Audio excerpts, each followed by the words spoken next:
look at what the elite beliefs are now. I mean, the idea that it's really moral to mutilate your children, and the idea that they're a self-creating self, and they opt to be one or the other gender and things like that. They're absolutely insane beliefs on their face. Welcome to the Aporia podcast. This week, Bo Weingard and Jonathan Anomaly speak with Alex Kaschuta. Remember, you can listen to this podcast on all the major platforms. If you like the show, you'll love the Aporia magazine.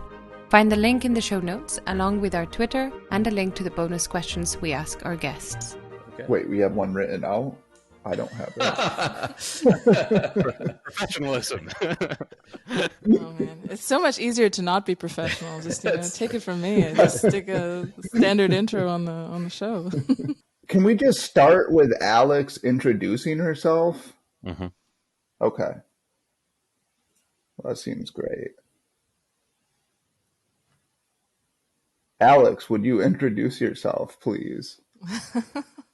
Okay. My name is Alex Kaschuta. I am a podcaster. I occasionally write as well. I host a podcast called Subversive with just a wide variety of subversive thinker in the context of today. So these are people mostly on the right and the so-called dissident right and far right, all sorts of names for these circles. But this is a space that I found to be very generative in terms of ideas that you can't find anywhere else. So I thought, this could be a good thing to do. And it's turned into quite a lovely project for myself here. I live in the backwoods in Romania, so it's quite nice to have a little outlet for that. And I write for different publications as well. And yeah, I don't know, a speaker sometimes as well. I've been to NatCon. I'm going to go to NatCon again in May now in the UK. So yeah, I guess that's the top line overview. That's perfect. In fact, the first two questions I wanted to ask you about is, well, I'll get to the NatCon speech from last year second, but the first question, I went back and read some of your blog posts, essays over the last 5 years, and like Bo and I think you've changed quite a bit. So, well, on some of your views anyway. So I wanted to ask. Yeah, don't ask me about super old posts. Yeah. We often all defaulted to either some version of libertarianism or some, the left are the real racist, or, there's some cringy posts that Bo and I have too from a long time ago. But yeah, what are some of your fundamental belief changes over the last 5 years, if you can name any? Yeah, I mean, I've changed. Probably the biggest change in my thinking was that shift from fundamentally a libertarian worldview to, I feel, a more nuanced understanding of power, and the fact that, you try to throw power out the window, it comes back through the door as kind of an inescapable force. And I think that the only question is who wields it and to what end. And, is that end productive for the group that I happen to be in, or is it destructive? And this is a view that a lot of people don't really, even on the right or more extreme right, still haven't really digested or don't really know how to deal with, because I think it's easier to understand this problem than to actually deal with it in reality, because the way people dealt with this in reality was something like monarchy. You kind of wanted to centralize power just because it was easier to observe, to take down. What we have now is kind of a hydra where you have power decentralized, it's distributed, and it's not even, in a cabal. It's in kind of this global memeplex that's so intertwined and coordinated that even if you were to go out with your sword and try to decapitate whatever it is that is in power, it's going to be very hard. So, I mean, people also call this managerialism. It's also kind of an outgrowth of the technology that we're running on. It's very hard to, have one central boss, just because there is immense complexity of how everything runs. So, I think that's an interesting question, and it kind of throws libertarianism, at least maybe more simplistic versions of libertarianism, out the window. So I think that's probably been the biggest shift in my thinking in the last 5 or 6 years. Yeah. Can I follow up on one part of that?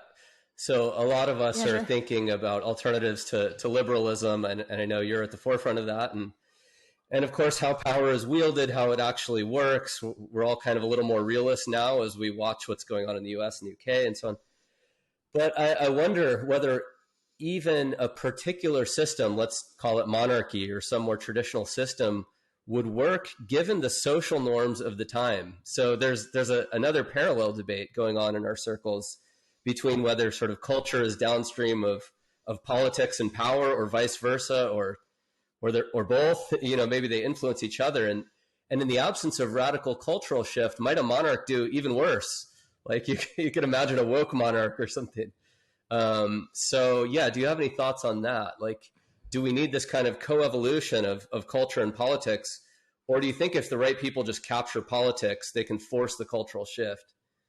Do you have any thoughts on that? May I interject really quickly Yeah. to add to that, Alex, before you answer Sure. that? So if you are indeed a critic of liberalism and you have become somewhat skeptical of liberalism, and I think you and I even talked about this, I don't know, I think it was like 2 years ago, and I was still in my agnostic phase. And the reason I'm still agnostic is because I don't actually know what the proposed alternative is, right? There's a lot of eloquent denunciation of liberalism, and then there's not really much to offer in its place. So I wonder if, getting to Jonny's question as well, you could forward what you think would be potentially a viable alternative and then relate that to Jonny's question. Because I don't think you think monarchy is a viable option, or at least if you do, I'd like to read that article because I'd be thrilled by it. No, I think I think these two are kind of the core objections to this whole thing. I mean, what's next, and kind of how what exactly are the forces at play here? And I think to address Jonny's part here is these things kind of co-evolve, and I feel like culture is essentially the outward presentation of whatever is in power. It's just kind of the tentacles making themselves visible. The idea that now essentially what Donald Trump has showed is that if you just change out the guy at the top, let's say, number one, he's not really the guy at the top, because that's not actually how things work, and that's kind of the managerial structure that I alluded to before. And two, if the head is not aligned with the body, with the tentacles, nothing will get done, because essentially the same people are in the institutions, the same people are running everything. So I think the way that things could actually change. So I don't know if I'd call it culture or anything. I think these, like I said, these two things exist kind of it intertwined with each other, and you essentially need both to make radical change. So a monarch, I mean, maybe like I said, these are it's kind of like calling something fascism today. This is a historical thing. I don't think anyone who would come in and take over a more centralized power would be called a monarch. You could call him, CEO, or a CEO of a city state, or someone, a manager, a top manager. But at the same time, he'd probably have to be integrated into the managerial substructure if you don't have total collapse, because essentially you have a myriad of institutions and sub-institutions that need to be managed. So essentially, what would be unique about this situation, the change would be that you'd have actual responsibility at the top, and it wouldn't be as distributed. So essentially, I think one of the better examples here is kind of someone like Lee Kuan Yew. Yeah. Like a lot of people look to Singapore to illustrate, okay, what would this look like? You still have kind of a leader, or someone like maybe Kemal Ataturk or something like that, where he's not really a dictator, he's not really a monarch, but he is kind of a leadership figure that has, a 10-point plan, and everyone sticks to the plan. And even if the plan is not necessarily adapted in the same way in each of the institutions, the people who are at the top of the institutions are his guys, so they're aligned with the core mission. Essentially, you have kind of like corporate alignment with the vision, which is now something that you wouldn't have, like I said, if you just put in Ron DeSantis or whoever at the top of whatever food chain. So essentially, what a real change in government would mean, it would mean changing the people. And to change the people, you'd have to have a critical mass of capable people on your side to represent a counter elite, to be actually able to have competent people to put at the helm of different institutions, which actually require expertise nowadays, because, you know, people just being your people is not enough to run whatever, the FDA, or, you know, all sorts of things that have become indispensable to running a complex economy. So I don't know. I wouldn't call this monarchy, but I would call it, maybe a more kind of mission driven CEO state. This is closer to what I think would work.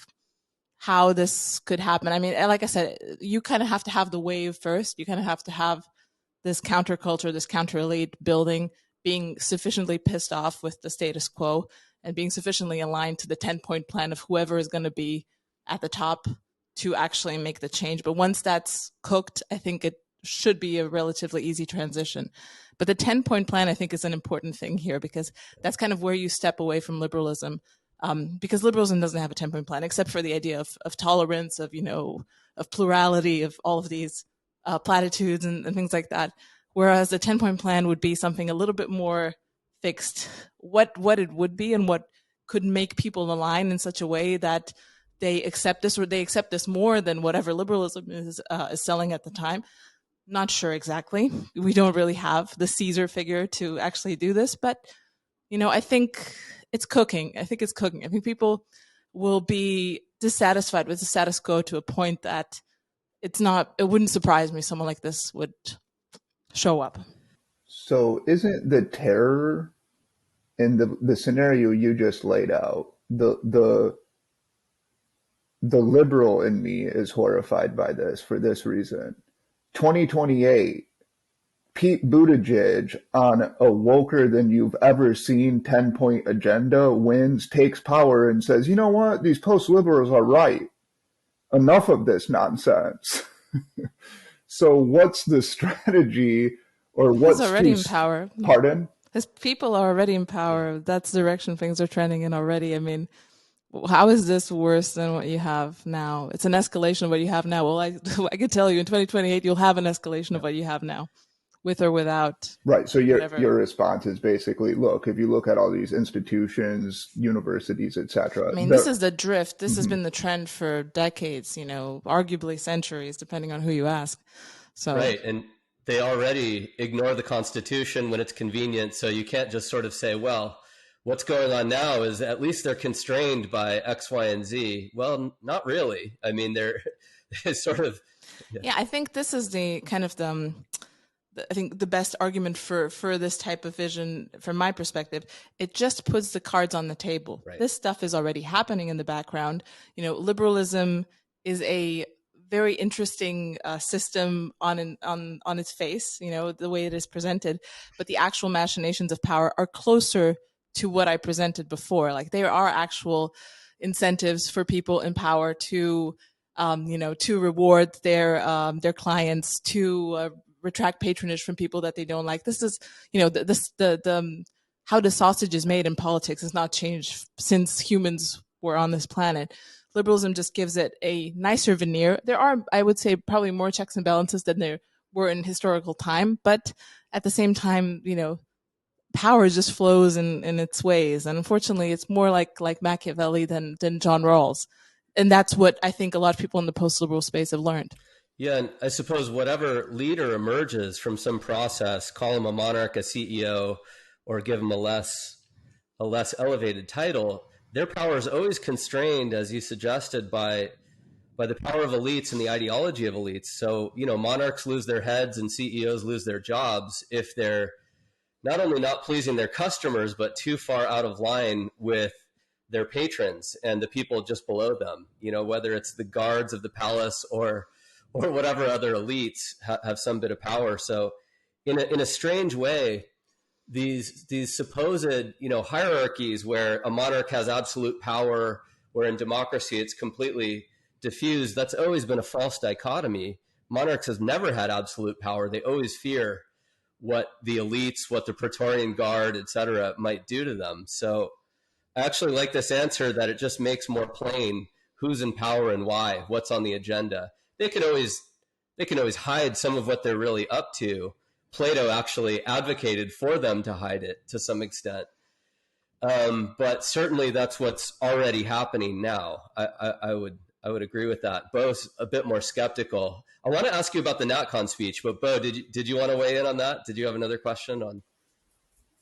Yeah, it's fair to say I'm a little more skeptical of those claims for various reasons, but that's a complicated issue. I would just point to, in the United States, the Supreme Court has actually turned toward a more, I guess you would say, conservative view of the law of the Constitution. And, for example, the overturning of Roe v. Wade was a major victory that would never occur if a President Buttigieg had power to prevent it from happening. So that is a case where actually the division of power led to a victory for conservatism. Furthermore, I guess I would argue that I agree there's a divorce between the elites and most ordinary people, and that leads to this, I think what you were talking about, this sort of like these two disparate worlds. On the other hand, if it seems to me that the top-down, in my view, like fantasy version of this, I don't mean that in a pejorative sense. I just mean like this idea that, we'll get a top-down revolution, as it were, a radical change or whatever. I'm a little bit concerned that there are so many believers in that middle tier that you're talking about, that managerial elite. What do we do with those people if not persuade them or put them somewhere else? Like, how does that work, right? Because in most radical revolutions, people lose their heads quite literally. And obviously, I'd like to avoid that if possible. So, like, what's the realistic scenario for, we have this revolution, there will be this hysterical retaliation. What's the answer to that? I mean, maybe there's not a great answer, but what's like your, compromise with that reality? I think, loss in income, loss in status, the change. I mean, the thing is, what I would describe in the background essentially is the rise of a counter elite, and the theory behind this, which I buy into as well, is that most people like to be led, and if there is a convincing story that is powerful enough to kind of draw people in, then the shift could happen quite easily. Will there be true believers that don't want to let go of their previous ideas? I think that always happens. Do they need to be disposed of in the most with extreme prejudice and terrible violence? I think we'll see. We'll see on the day exactly what needs to be done. But I think people align with elite beliefs. I mean, look at what the elite beliefs are now. I mean, the idea that it's really moral to mutilate your children, and the idea that they're self-creating self, and they opt to be one or the other gender and things like that. They're absolutely insane beliefs on their face. They come through the airways, they come through the telephone, they whisper in your ear, this is the good thing to think, all the good people think this, all the elite people, the smart people in the West especially, they think this. So I mean, this is kind of how this works. We definitely have the means of memetics now. No problem. And I mean, the tide is shifting a little bit in that direction. I'd give a quick example to back up Alex's claim. I've spent the last couple of years in Ecuador, where we had a center-right party, one of the few in Latin America. But he's really a classical liberal who wants a little bit of law and order, marginally lower taxes, free up trade a little bit, which, we all get the rationale for that. Contrast that with Bukele. So my President Lasso, came in. He only had to win 25% of the vote, get a plurality among many candidates, but he won it. He was pretty popular. And then he was tasked with cracking down on crime. There are perennial problems in Latin America, crime and corruption. And he put it to a vote. This was the craziest thing I've ever seen. He had a friend of mine write up a set of provisions that they would put to the people to vote on. Do you want us to crack down on Mexican and Colombian drug crime, which is coming to Ecuador, a number of things? It failed. Bukele took it into his own hands. You've seen the images from El Salvador, and Bukele has a 90-something% approval rating, and Lasso is about to lose office probably to socialists in the next election. So to the point where people want to be led, they want law and order, they just don't quite understand necessarily how to get there or exactly what the means are. Sometimes when they're led, they're wildly happy about it. But anyway, I just wanted to And chime I in with that also, example. Yeah. yeah, no, I completely agree, and I'm, very excited about Bukele. Probably so over excited about what's going on there, because it's like, this is what we've been saying. Look at him go. People with face tattoos, get in there. So yeah, I mean, this is just me spending too much time on right wing Twitter, but yeah, I think that there's also the question of how much time should one spend as an individual, as a citizen, involved in the business of politics. At the moment, there is, for a lot of people, this is their free time. They spar online. I mean, I'm definitely guilty of it myself. I built the whole podcast thing based on that because I'm interested in this. But the idea that politics as entertainment, and politics as downstream of a whole media apparatus whose entire purpose is to maybe not manufacture the ideas in politics, but definitely bend them and shape them in whatever form power takes at the moment. I mean, it's the idea of the informed voter is just not recognizable, and I don't think voters were very informed in the past either. But this whole machinery layered on top of what it means to get information, this whole entertainment business layered on top of it. I mean, it really distorts any sort of signals that you might actually have between the people and power and how it works and what one should do. So yeah, I think that's another argument for simplifying. That's all I'm saying. Yeah. Can I ask one question about your NatCon speech from last year, which is an excellent one. I invite everyone to take a look online. I know it's on YouTube and other places. You spoke mainly about how liberalism undermines the family. This is a perennial theme for you. And I think Bo and I have similar worries. Maybe Bo would express them differently. Who knows? But yeah, you basically say, look, in liberalism, it encourages us to express our individuality, to push the boundaries and the rules. And a lot of this is what makes European and Western civilization great, actually, right? In some ways, the idea that we prize thinking for yourself, self-expression, and so on. Nevertheless, we can kind of see that when pushed to its extreme, it undermines order, it undermines the usual things. You conclude the speech saying, liberalism is a death cult.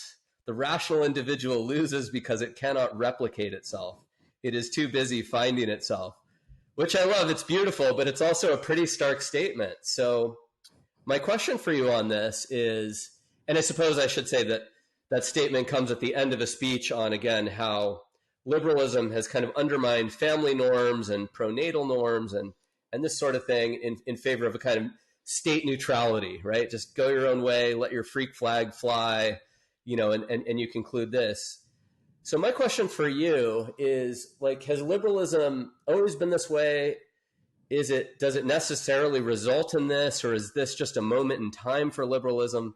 Like, what's the logic? Why is liberalism a kind of sterilizing force? And I guess I should say, it doesn't seem like it always was in England, let's say in the late 18th century. So what happened? And is this just the unfolding of a process, or what are your views on this? Yeah, I mean, it does seem to me like it is the unfolding of a process. If we had an example where liberalism was confined to very specific Anglo-Scandinavian populations that thrived under liberalism before globalization, we don't have that natural experiment. It would be great to, do one, but I don't know exactly what would have happened. Maybe it would have worked out differently. But applied to the wider world, I think there's an inherent logic at the core of liberalism. It's taking the metaphor of the individual and applying it as kind of the measure of society. The individual is how that's kind of the level of abstraction that you interact with the market, which is an important component in liberalism, free trade, the freedom of association, all of this. And then you also interact as an individual with the state, as a citizen, as a voter, and things like that. So this is the unit that liberalism works on. And what I have a second NatCon speech that from last year, where I developed this a little bit, and I bring it to the to this concept of the intangible commons. So this is kind of based on the tragedy of the commons, this example from economics, where if everyone grazes the same plot of land, it's going to be destroyed if there's no rules on how to manage a certain type of, in this case, piece of real estate. But I feel like many other things in life and in our interaction with each other, and many of the good things in life depend on a lot of this intangible, invisible real estate that if we don't have that level of abstraction, if you can't look at things from that perspective, is going to get trashed. Like, and I mentioned this is anything from even like interhuman like relationships.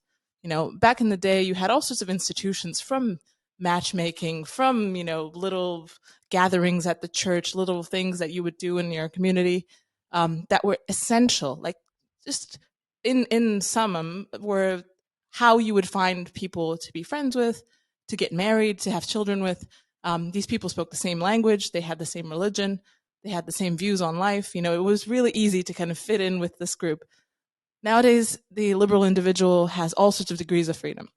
They don't have to speak the same language. They don't have to live in the same place. They don't have the same religion. They have to have a religion at all. They could be like a Satanist with, pink hair. It's all sorts of. So we've kind of created this voluntary Tower of Babel situation, and then all of the little things that brought us together, like even our food culture, like the idea that just wanting to eat something is the only measure of if that thing is good, or the fact that it's attractive to someone. Like that's kind of how you get to like super hyper palatable type foods. And you have people are asking, why are people obese? Well, food is super abundant. It didn't used to be. It's extremely delicious, and people have access to it 24/7, and obviously they get obese. So it's essentially the food commons is also something that's a sensitive area that's been essentially trashed by the fact that we don't really have a concept for this. So there are different aspects of our life they're just invisible, or they are visible only after they've been completely annihilated. And we can see this, and if you look at commerce or something, people pay carbon credits and things like that to eliminate negative externalities of what they do. But when it comes to just basic life interactions, like Tinder is not paying, the destruction of the relationship commons credits anywhere.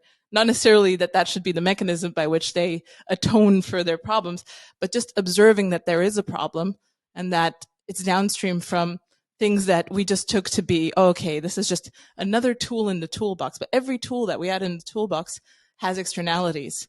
And I think that's kind of one of the main mechanisms that, we talk about atomization. Well, if you cut off every other thing except for the things that cater to the individual, then obviously you're going to be atomized, because that's the level of interaction that you have with everything around you. Good. So one way to put your point, you mentioned globalization at first, and then you mentioned technology. And this idea that liberalism maybe is a useful, let's say, social technology for something like the Scandinavian or British personality, so to speak. It actually worked quite well for some time. But then you add in, globalism, global trade, global travel becomes cheaper, technology that enables relationships to form in ways that probably aren't socially beneficial, et cetera. You might even add in loss of meaning that comes from the decline in religion, which happened partly because of Darwinism and a number of other factors, maybe also a bit of globalism, exposure to radically different cultures. Some of these things, well, all of them, I guess, are a kind of emergent order. They all happened because of scientific progress, cultural change, some of which probably is independent of liberalism, some as a result of it. So maybe the view then is liberalism does work for a kind of people in a kind of time, but it can't work given the realities on the ground now. And of course, that's why you're talking about these alternatives. I wanted to mention, though, something. This is a passage from Plato's Republic that I dug up. He has a critique of democracy, and he really means something like liberal democracy from 2,500 years ago. So democracy unconstrained by hierarchy. And he says, he's describing the democratic state and the democratic soul. And he says, and so he lives on, yielding day by day to the desire at hand, there's neither order nor necessity in his life, but he calls it pleasant, free, and happy. And this is the sort of democratic citizen in Greece as he sees it. And yeah, to kind of sense that without the structure, without the tradition, the meaning that whether it's religion or an overall hierarchy provides, people will often in some ways see themselves as free and happy, even when they're not satisfied, and they become sort of hedonistic, pleasure pursuers or something like that. So anyway, I thought I'd point that out because I think this critique is actually old and interesting, because we probably mocked it for a long period of time as we thought we were progressing over the last 300 years. So just a thought all the way back to Plato. It's that's definitely the fulfillment of a prophecy, especially about democracy. I mean, the Greeks might have invented it, but boy, did we perfect it. That's right. So yeah. So I want to suggest that we have to be. I had two thoughts. The first one's a shorter thought, and then the second one's more of a question, or I wanted to explore something you said in your speech, which I thought was excellent. I feel as though there is a danger of romanticizing the past and of having this kind of nostalgia for some of these communities. So I always think about the Scarlet Letter or something when I hear about these communities. And I think, yes, there was this community that you had that you were in some sense compelled to be in, but it could also be incredibly stifling and in fact quite cruel. Right. So the character in the Scarlet Letter who has to wear a scarlet letter for an affair, which isn't, I mean, it's a completely understandable affair, et cetera, et cetera. Details of the story don't matter. The fact that that happened in this kind of community and you get this, I mean, if we're complaining about stifling conformity caused by wokeism, imagine the stifling conformity you had to deal with in a Puritan village in the 1690s or something. So that's one thing that I worry about when I hear this. And this is where like the liberal reactive mind in my head sounds all kinds of alarms. And I think, well, wait a second. If I actually lived in that environment you're describing, and you described it kind of wistfully, and there were birds singing and people were at the church. I worry about the woman who got a little carried away with passion when she was 20. She made a mistake and everybody hates her and her life is miserable. Or the fact that people don't have freedom of thought. Like, could I contradict the religious beliefs of this community? What would happen to me if I did? So do you think that that's a legitimate worry? And what might we do to address that worry?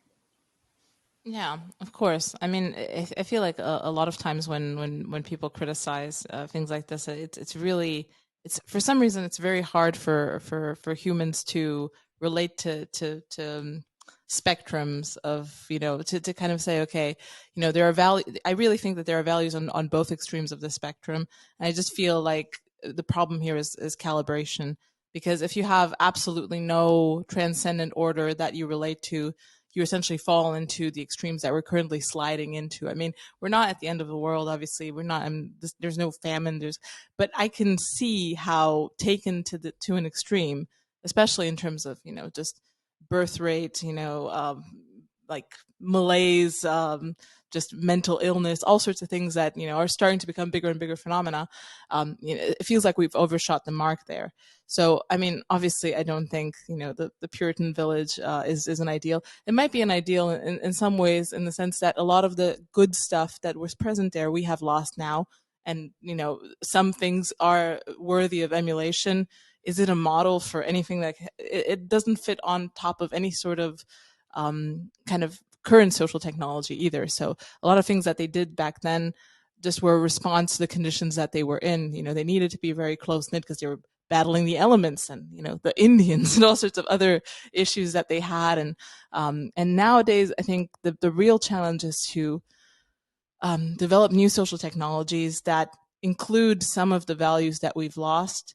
But first, I mean, that's kind of what I'm trying to bring in with this concept of the immaterial commons. It's like, okay, first we have to identify what exactly it is we lost and what it would look like and how it fits with the human animal. Do we still believe in the human animal? Are we going to be transhumanists?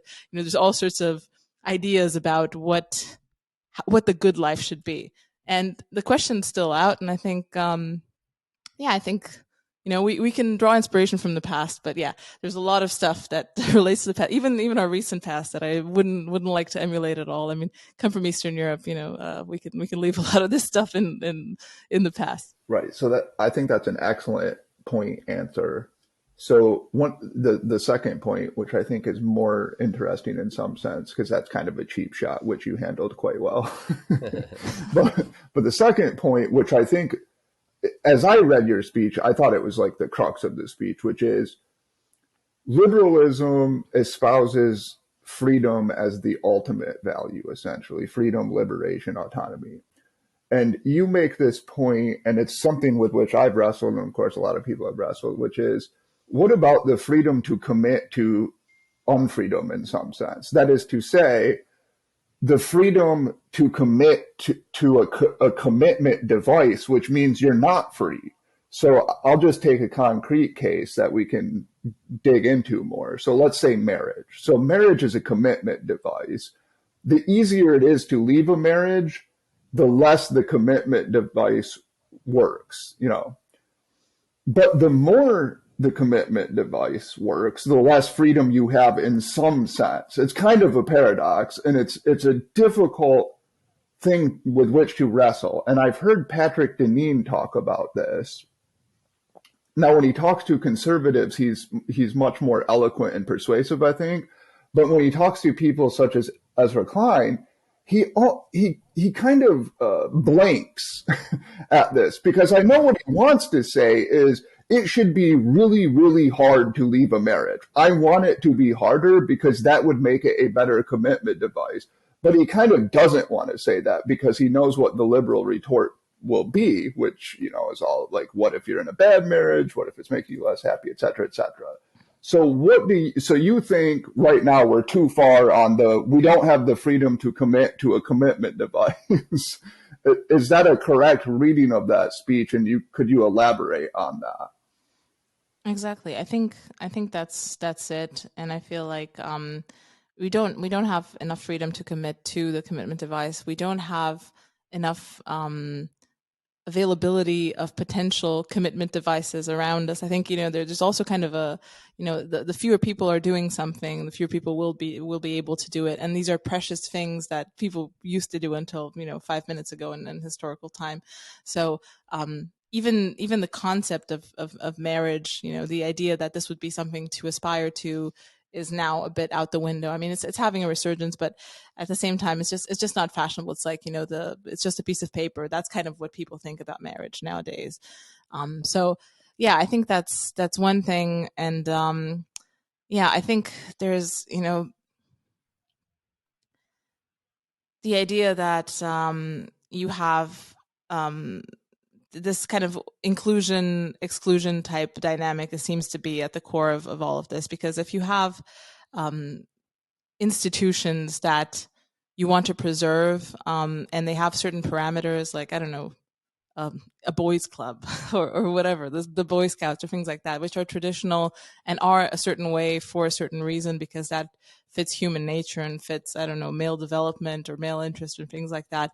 The idea that this is an unfree club, even if it's engaged in, with complete consent from everyone involved, the people who might want to join are not men. They don't consent. So I think the fact that this principle is at the core of every sort of new rights revolutions. You have this with trans now as well. It's the idea that, okay, not only do you need to include these people, but you need to include them in your mind space, in your worldview. You need to accommodate their perception of themselves in your mind. And if you don't do that, then, I feel like we've really reached a different level of this, but it's a continuation of the same trend. It's you want total inclusivity and total adaptation of the exterior world to the feeling world of the individual, where the feelings are more important than the actual facts on the ground. So, but because the facts on the ground are very contested nowadays, because they're all very subjective.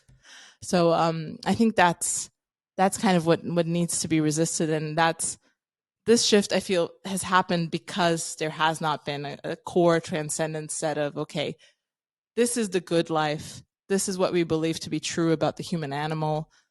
These are things that are derived maybe from religion, from philosophy, or from science, or a combination of the three. But this is what we believe. And, I think another problem here is that when you have globalization and just a kind of a global memeplex that everyone kind of believes in, which you can see, like every person at the top of every society kind of has the same values at the moment. It's very hard to have like, little experiments, or if you can, places like, I don't know, Orania in South Africa, where they have very, very specific setup. They have freedom of association in a way that's impossible in the West, just because they're literally in the state of war.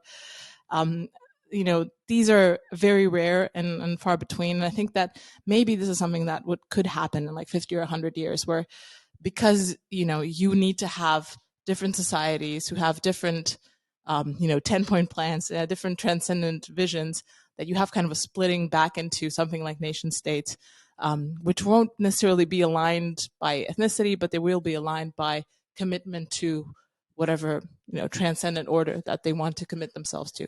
I wanted to chime in and challenge the way that you framed that, Bo. And Alex, I'm surprised you agreed with his framing.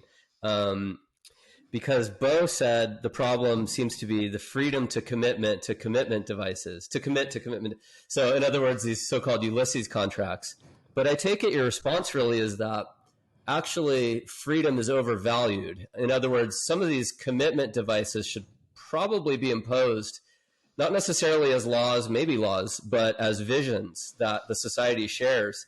And if that's the thing, because I take it the problem with liberalism is actually we do have the possibility of using commitment devices, Ulysses contracts for ourselves. The problem is that we can't deal with the infinite number of possibilities to impose on ourselves. So maybe actually what's going on here is we value freedom too much.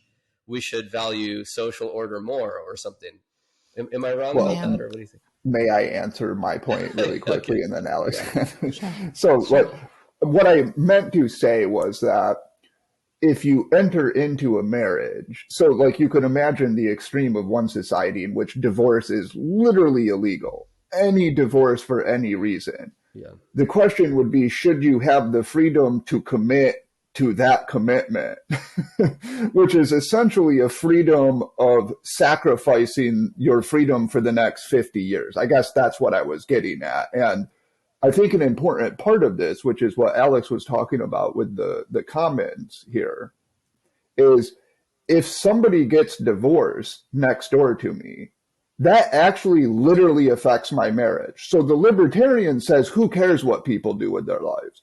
But every time somebody breaks the commitment device, the value that we all collectively put on the commitment device actually declines. It besmirches it, as it were. And so this is in my sense, the philosophical problem with libertarianism. And this is where I 100% agree with Alex, although I find her solution not as persuasive perhaps as some.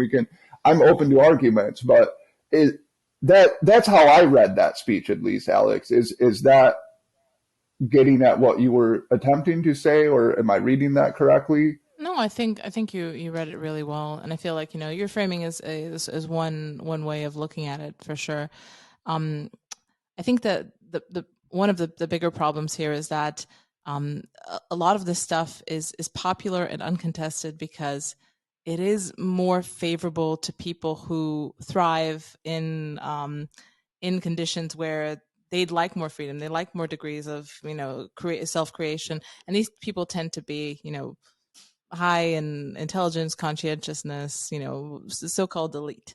And, the problem, it's kind of an abdication of noblesse oblige onto the whole population, because the more degrees of freedom you have as a member of the elite, and the more you can customize your life in different directions without destroying it.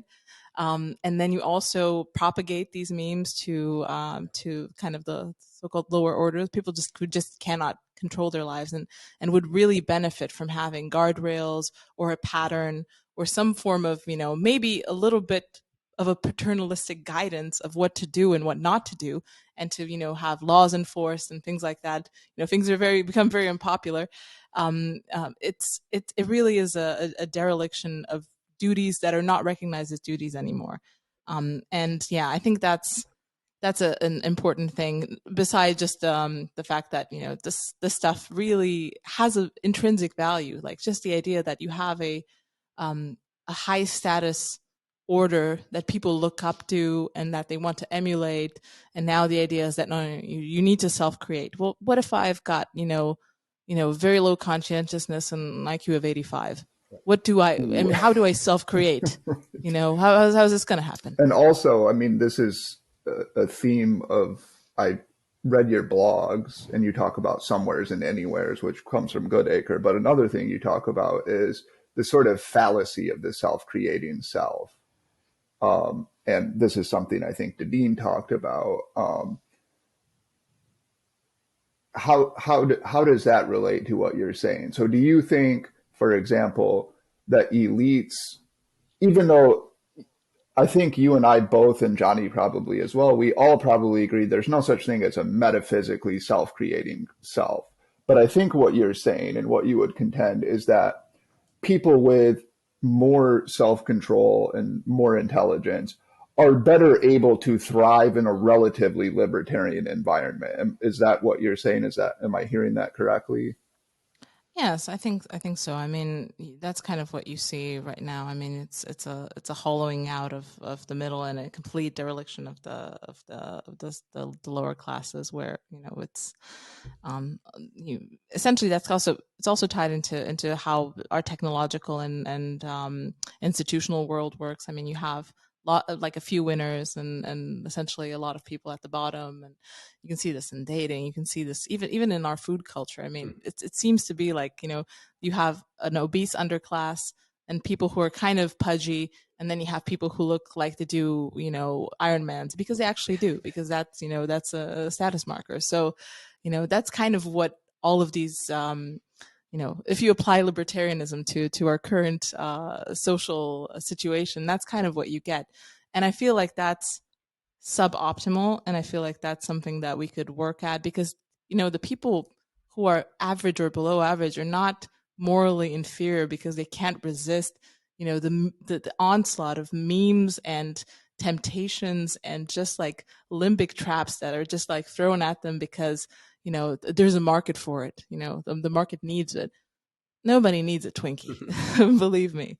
So yeah, I mean, that's kind of my opinion about this. This reminds me of an article our mutual friend Nathan Kaufness wrote called "Intelligence and the Paternalism Continuum," or no, paternalism and the intelligence continuum, and the idea being that people vary psychologically, and actually paternalism works pretty well for some people and worse for others. It's hard to have a society where we have these different standards imposed legally, but we all kind of get that. I wanted to turn, actually, speaking of Kaufness, you've talked to him about the JQ. I wanted to talk about the WQ, the women question. So you are one of the few, real thought leaders in these circles and sort of dissident circles. And I wanted to get your thoughts on why there are so few women in, let's call it the dissident right, that area. And do you think it has something to do with, some I've heard women are natural leftists. I'm not so sure about that. Or they're natural conformists, and who's in power right now are leftists, and so they just conform to that. Why are you here? Why are you so popular? And why are there so few other women like you? What do you think? Yeah, I mean, it's hard to answer this question without sounding either autistic or, I don't know, pompous or something like that. I think it's, I don't know. Why am I the exception? I think it's probably more the latter hypothesis, where women gravitate naturally to power. I mean, I think if you look at the difference between married women with children and single women, I think the fact that single women tend to be more leftist. I mean, I feel like they're just kind of channeling a lot of their affections reserved for their children to the oppressed and the downtrodden. I think that might be something that's useful. I mean, you can see this in the women's love for pets, and especially pit bulls and things like that, like genetically disfavored subgroups of dogs. And I think it's, I do think women tend to be agreeable, and I think, agreeable also kind of means conformist, and they they do like the smell of power, and yeah, you just put it very well. I mean, the wind is blowing in a certain direction, and not necessarily, oh, they're powerful men there, I'm going to go get them, but there's status associated with holding certain beliefs, and women also value their social circle and conformity within their social circle a lot. I've I've lost a lot of friends, let's put it this way, so I can understand why people would be averse to putting themselves out there, and so I understand. I was just talking to a friend today who had the same situation where kind of she was ostracized and stuff, and I'm like, oh, we were talking about someone else who who's really rich and was afraid to actually put her real views out there. And I was just saying, like, a lot of people have FU money, but very few people have FU status or an FU social circle or FU connections, and they just won't do it because that's the stuff of life. That's what actually sustains you. That's what gives you meaning. And you have to be a very special flavor of, I don't know, non-neurotypical to just be like, whatever, I'll get new friends. So, and which actually also happens because you do get new friends if you are outspoken with this, but most of them are in Austin, Texas or something like that. So you have to start a podcast and do all sorts of other things, but overall it's okay. Well, I ended up here, so you guys should join me out in Austin. Go ahead, Bo. I honestly didn't have much to add to that one, but I did want to go back just for a second. So I thought what was interesting, I think the example you gave of food and obesity is such a good one. And it's one that my brother and I have often talked about. And I wanted to get your thought on, do you think it's similar in other domains, that the really pernicious thing is not only that we have all of these cheap and abundant, delicious food packed with calories, just teeming with calories, but also now elites promote this view of body positivity in which they are so obsessed with the idea that women might think I'm too big and that would be so bad that they actually encourage it and run roughshod over science and proclaim it's not actually unhealthy. And they'll have like these incredibly obese people and say, this can be healthy. Which I mean, I'm not an expert on this, of course, but I've looked into the literature and it seems pretty clear that obesity is quite deleterious. Do you think that that's true in other domains, say maybe religion? And we can talk about, actually, I think that was on Johnny's next questions, which I'm sure will be fun for you because I remember you had a tortured relationship with religion. But in other domains where not only are elites not regarding these norms that are important for other people, but they are actively disparaging them and promoting a message that actually leads to the opposite behaviors. Yeah, I think it's probably a mix of, because these are female-led movements. I mean, body positivity. I mean, maybe like a smattering of out there gay guys, and but it's mostly women to women, men to men. Don't really Right. encourage. Though there's a whole thing about Sam Smith now, and he's kind of strutting it, and I don't know. There's a whole thing. I wouldn't necessarily recommend watching the stuff, but men are slowly getting into body positivity themselves. But it's mainly a female movement, and I think the two forces there seem to be actual genuine empathy for the fact that there are a lot of people who are obese, and it feels really terrible to be ostracized for your physical appearance. It feels very unliberal to be, to people to take things that might be hormonal, might be something that's immutable. You're probably eating too much, but also could be that it just happens that you're obese, and use those as something to discriminate against you. I mean, which people do instinctively, but people would like it not to be so, and there's kind of this empathetic response. you know, the making up of the science. I think you guys are both familiar with the fact that a lot of people make up a lot of science or a lot of things that sound Yes, I have scientific, learned that. or to pad all sorts of ideas like healthy at any size and things like that. So that's not the only case. And I think that there's also kind of this mean girls type aspect to it as well, because it's also reduction in the potential pool of competitors. I mean, female intersexual competition is absolutely fierce. Very hard to imagine how intense the obsession with beauty and being the most beautiful and kind of having any sort of distance from the pack is between females, but definitely is, you know, it's something that kind of leads your whole life. And I think, you know, this is something that happens in any high school. If you observe how girls interact with each other, it's like when someone shows up wearing like the ugliest thing you've ever seen, you know, the queen bee will say, oh, you know, that's a wonderful skirt that you have on, you know, where did you get it? So it's kind of like, you know, or if you look on Instagram and any woman anywhere has 5, 7, 10, 100 girls saying, oh my God, you look beautiful, independent of if she actually looks beautiful. If she actually looks beautiful, is probably more men. But if she's just, you know, I don't know, plus size and wearing a sundress or something like that, they'll all be like, you're gorgeous, you're so incredible, and things like that. So this is, yeah, I think that's also an aspect of it. I don't know if it's a central thing. It might just be the empathy, but it wouldn't surprise me if it was also a little bit tactical, not in a conscious way, but just instinctively.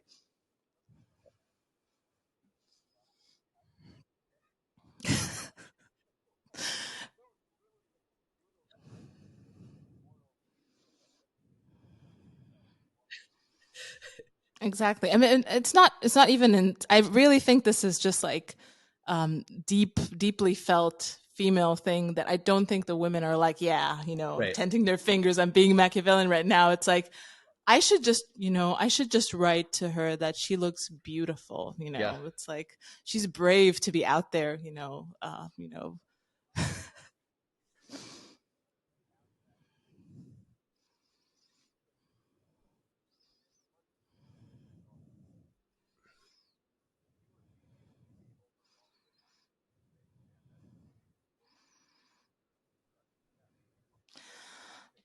Yeah, that's the thing, you know, women don't really tease each other in a direct way. Right. My strategy typically has been to not say anything. You know, this happens as well, which was really surprising to me throughout my life. And I think this is kind of how I'm a little bit different to women. If I can't say something truthful to my friend, I'll rather not say anything. Mm-hmm. Then many times I don't have anything to say because, you know, they're like, It's a lot they of really quiet. like some guy, and I know exactly that guy's not interested in them. It's clear to me from his body language, from whatever, you know. And then all the other three friends are saying, oh my God, he loves you, Mm-hmm. he's so into you. And I'm like, I don't know. I'm not gonna say anything about this, but he obviously likes someone else, and it's like clear from the distance. And I feel like this is kind of mean of them to be saying this if it's not going to happen.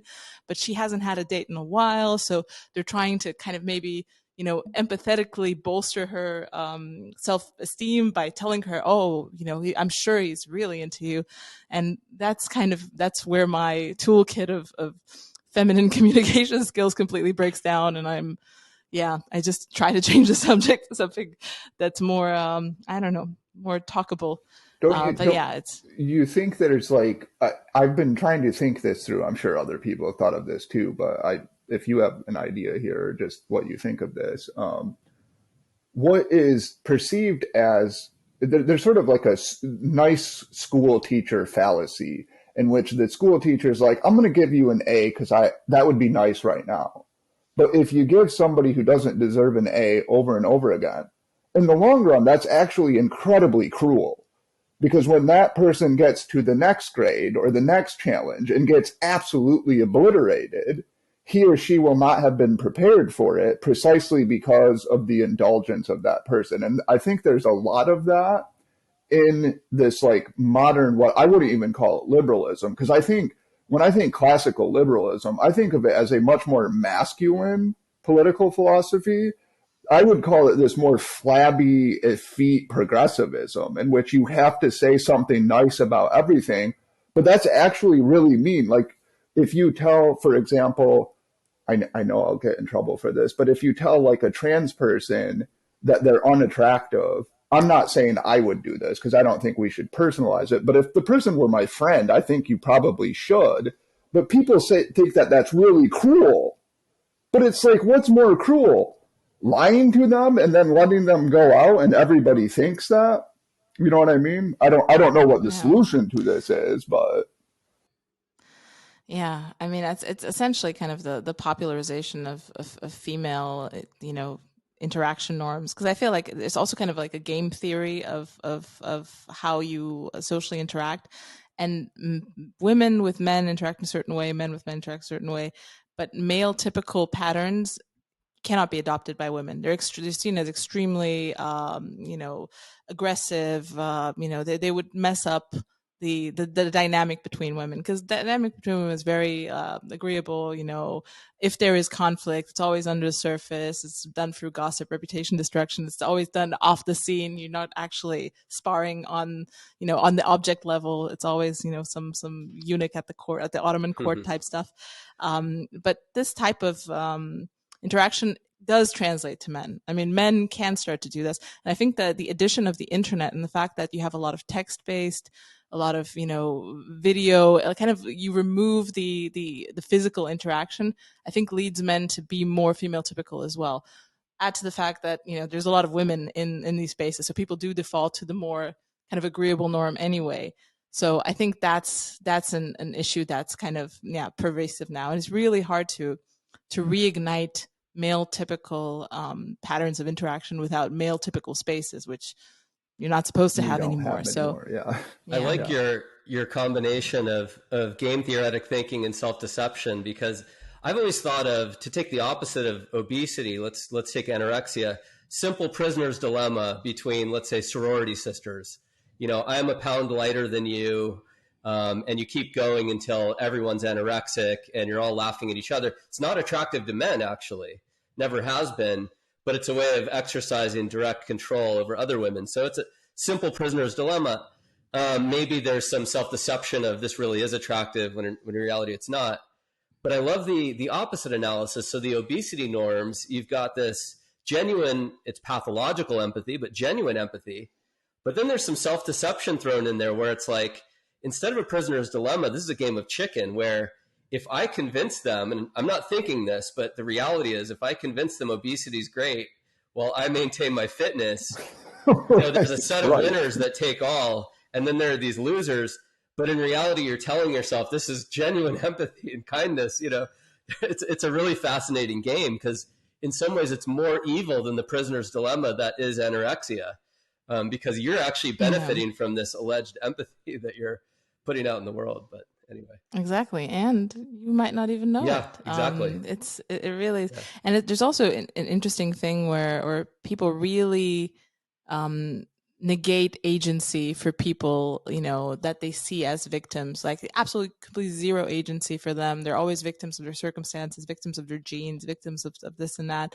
And then you essentially kind of hoard all the agency and just destroy it in everyone else, because people can have agency, within even people who are not very genetically predisposed to this, within certain parameters, within certain constraints, when there's certain expectations put on them, they can have agency and they can do good things for their lives and lead themselves in a good direction. But they do need that substructure that you don't get to bomb with every social institution.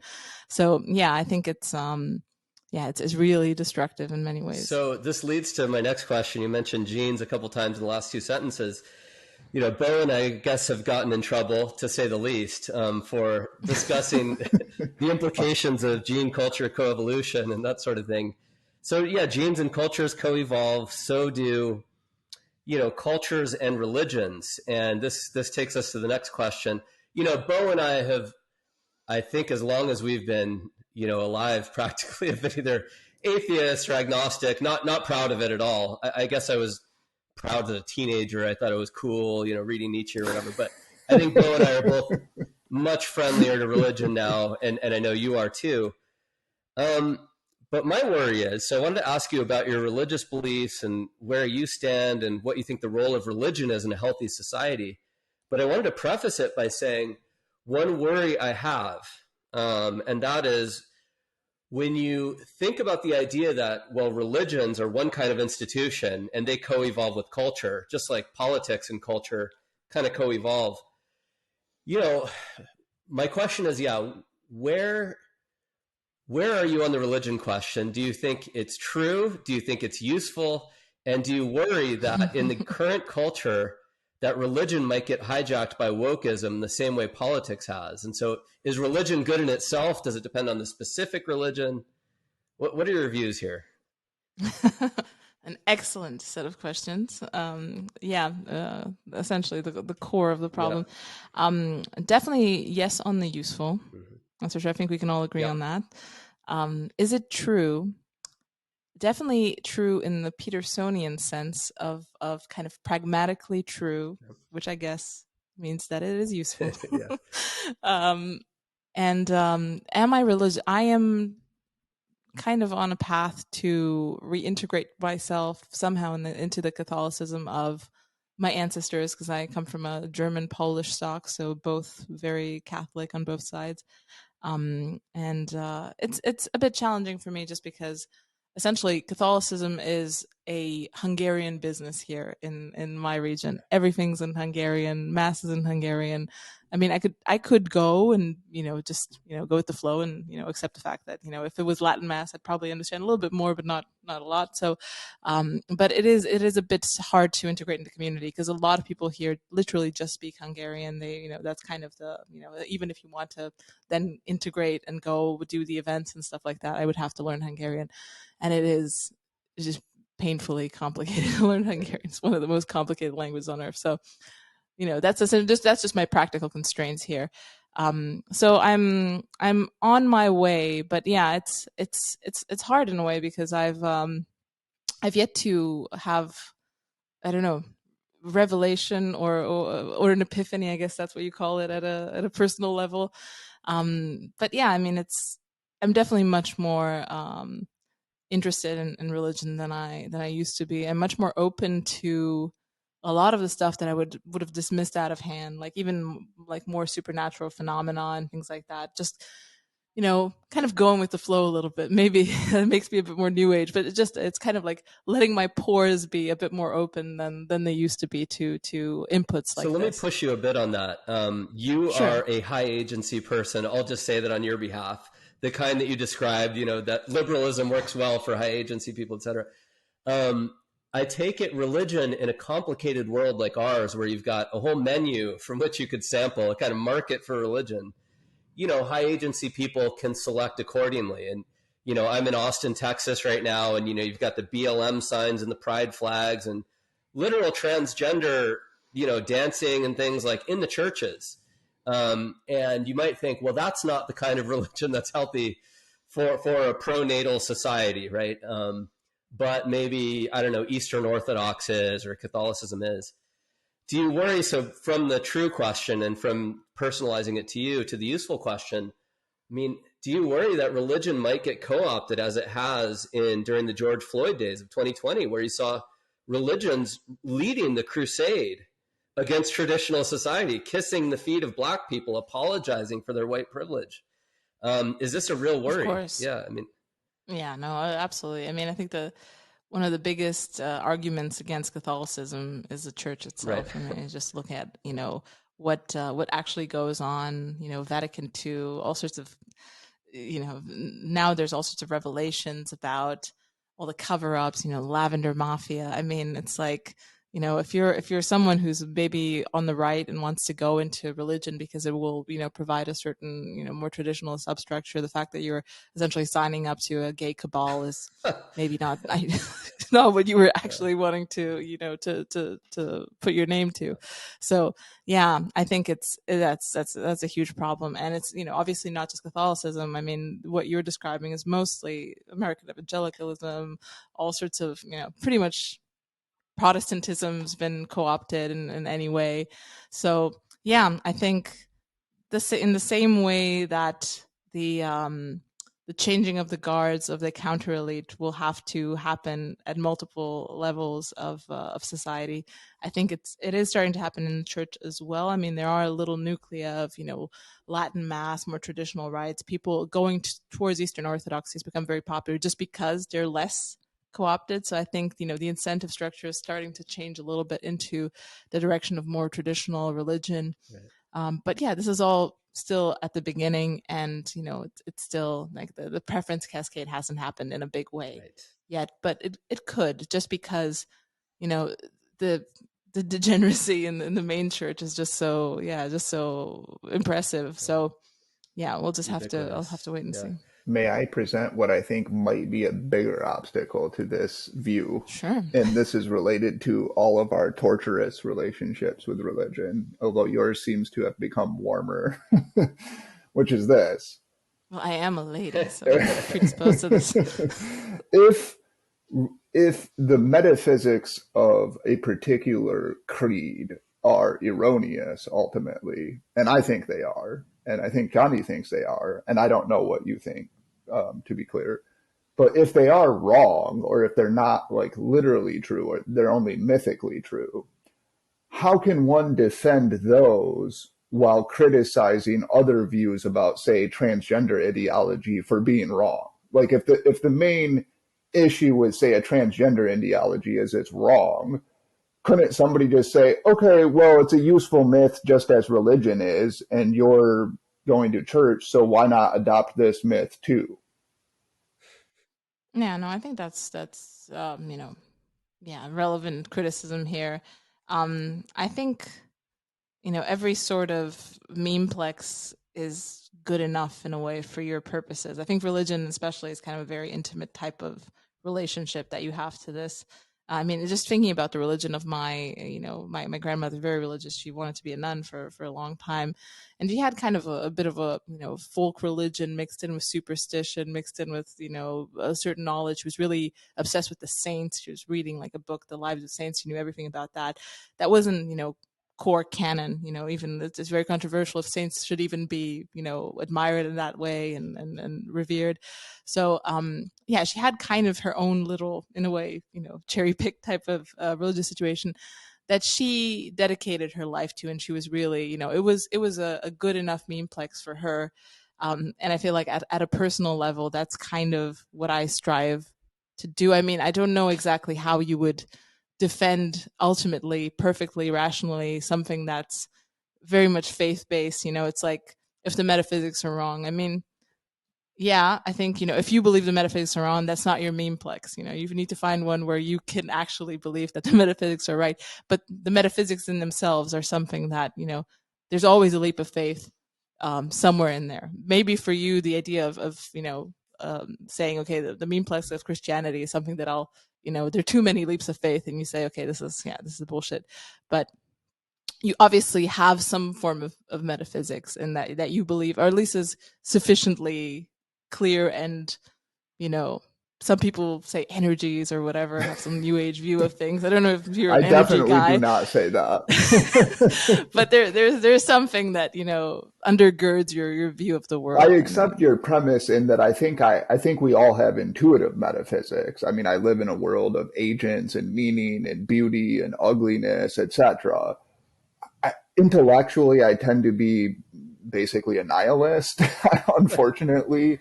But so is that endorsing and I'm really not trying to do any gotcha here. I as you know, I have the same attitude I did 2 years ago, which is I have a very tortured personal relationship to religion. Like, part of me loves it, part of me is offended by it.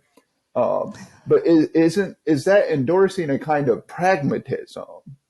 In that you ultimately end up saying, okay, well, this memeplex, as you call it, it works for me. It gives me meaning. It orders my life. But do you think, and this, I guess, gets to your post-liberalism, if you will. I mean, ultimately, don't you want a religion that is like the dominant memeplex in the society? Would that be your goal? Do you think that would be better for humans? And then don't you have to justify that in a more powerful way than, well, it's a memeplex that works for me. Yeah, I mean, I think at a personal level, that's kind of the only way I have to justify it. Would I subscribe to a state that centers religion, even if I wasn't completely, subscribed to the whole Mm-hmm. memeplex? I probably would. Would that religion be, radical Islam? Probably not, but if it's like Right. the integralist state, I think Right. has less failure modes than what we have currently. And I feel like, the slippery slopes are maybe less slopey and less slippery. And yeah, I think that would be something that I would, politically, how do you rationally propagate a religion as the basis of a state and convince everyone rationally that they should be part of that, and make it so that it's airtight and people can't poke holes in it? I think people have tried this before, and I'm Yeah. definitely not that caliber of thinker, to be Fair, honest. fair enough. But yeah, It doesn't work. so Yeah. yeah. Yeah, and in Alex's defense here, back to Plato, I mean, his central myth, the myth of the metals, right, is an Mm-hmm. interesting thing because, when he propagates the myth of the metals, this is the national myth to justify the natural hierarchy in his ideal society. It's not far from reality, right? It's a quote myth, but it's sufficiently close to moral reality and to Mm-hmm. metaphysical reality that you can call it true. I don't know if you call that a pragmatic conception of truth, but yeah, I mean, we can look at the consequences and the virtues associated with our current society, or elevating, I don't know, transgenderism to the top of the hierarchy versus the kind of myth of the metals where you have the virtuous, the wise, the strong governing those who are less capable, ideally governing them well. And it's like one of those is a lot closer to what's desirable and what seems to be our nature. And I would say the same would go for religion. It's a kind of, again, I don't want to call religion a myth, but it's kind of like that. It plays that role. And so it seems to me they're not all on a par. I don't know. What do you think, Alex? Yeah, no, I think that's kind of the essence of things being pragmatically true. I think Bo makes a good point. Okay, if they're pragmatically, that's fine, but believing them is something else. And I feel like Yeah. just that the environment of how we get to believe things and what we believe and do we believe the same thing, it just has changed so drastically that it even the idea that you could get people to ascribe to a core set of values is much more challenging than it used to be.